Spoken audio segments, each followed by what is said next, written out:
What is up, guys? Half Dragon, Half Wolf here, and I just got finished watching My Hero Academia Season 7, Episode 2.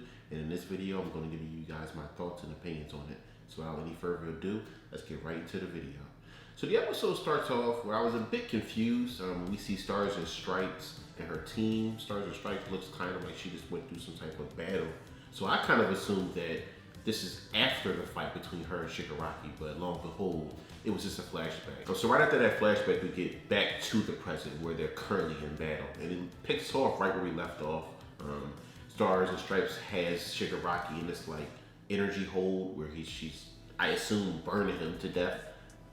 But we know that Shigaraki heals, so he's actually not burning to death, he's just burning.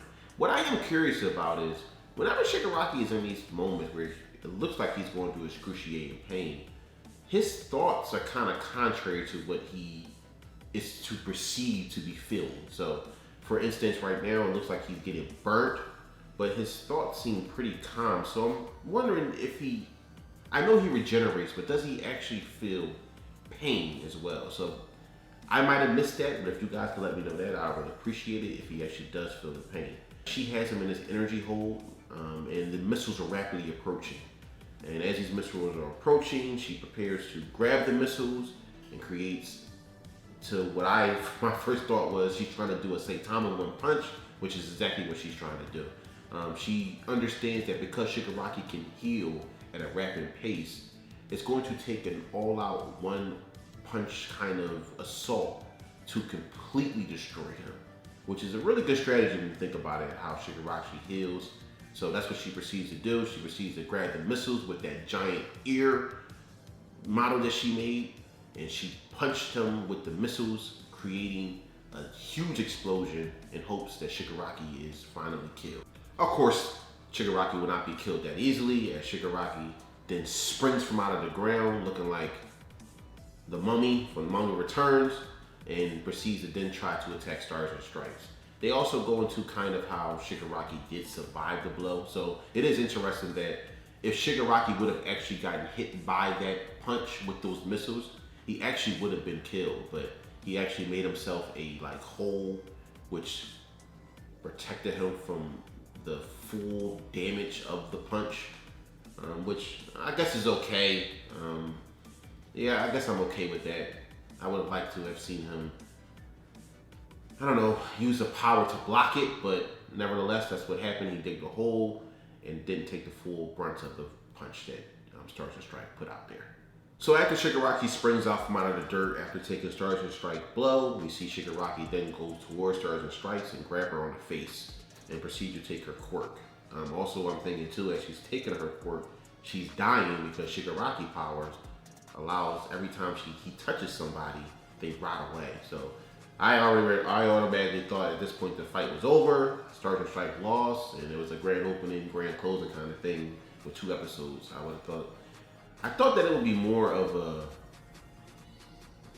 a build-up before these 2 people fought. You know, based on the trailers, we was kind of interested in Stars and Stripes, but you know, at this point in the episode, I thought the fight was over, and I was a bit let down by that. One of the things that are interesting about this episode is All For One starts to talk about Deku and Stars and Stripes, and that he strategized on making sure these 2 people never came together when Shigaraki got into battle. Even All For One recognized that if these 2 teamed up, that essentially Shigaraki would have lost, which makes a lot of sense when you think about it.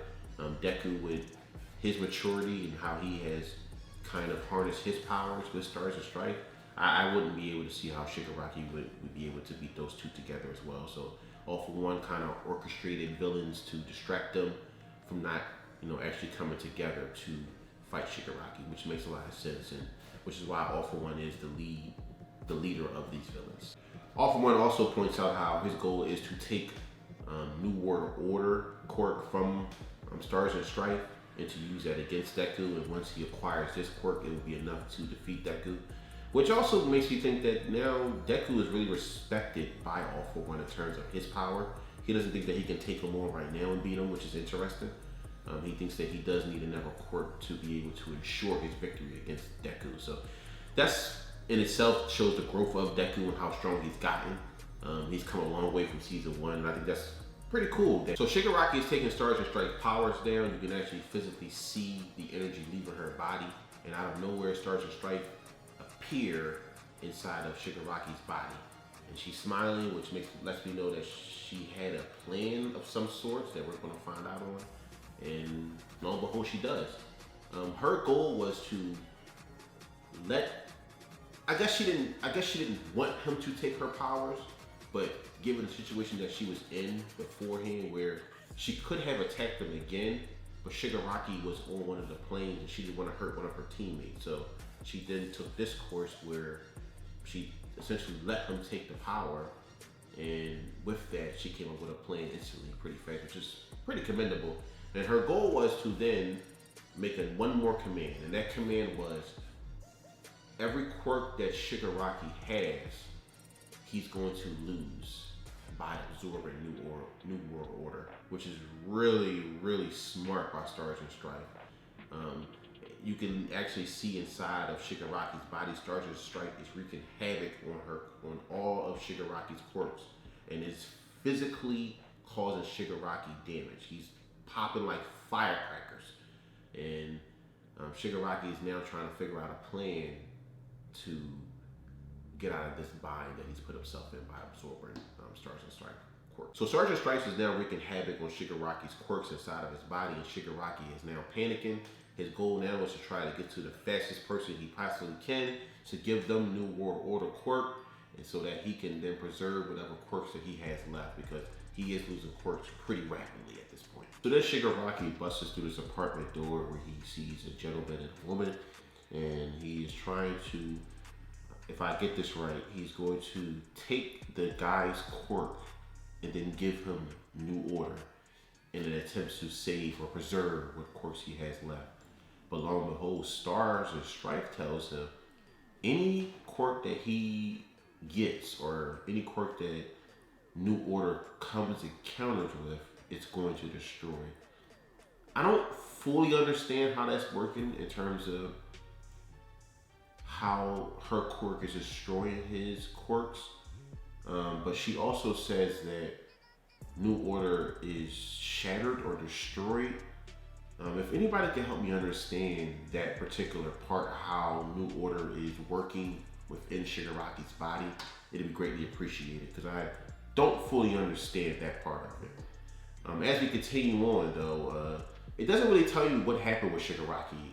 The heroes get to the apartment where they see that the two people that Shigaraki did come encounter with, the gentleman and the woman, is dead. It looks like their quirks have been stolen from them, or some type of life energy been taken from them for sure.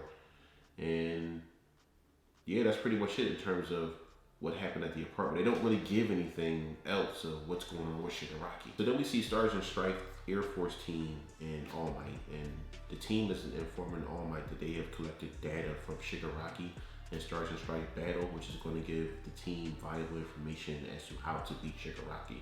All Might then approaches the team and lets them know of the information they acquired, and that it's time for them to strike. And that's pretty much how the episode ends. So guys, let me know what you guys think about this episode. Let me know what your thoughts is about it. I'm pretty sure I missed plenty of things. If anything I missed that you guys thought was of value, again, leave it down in the comment section below. And I'll see you guys in the next video.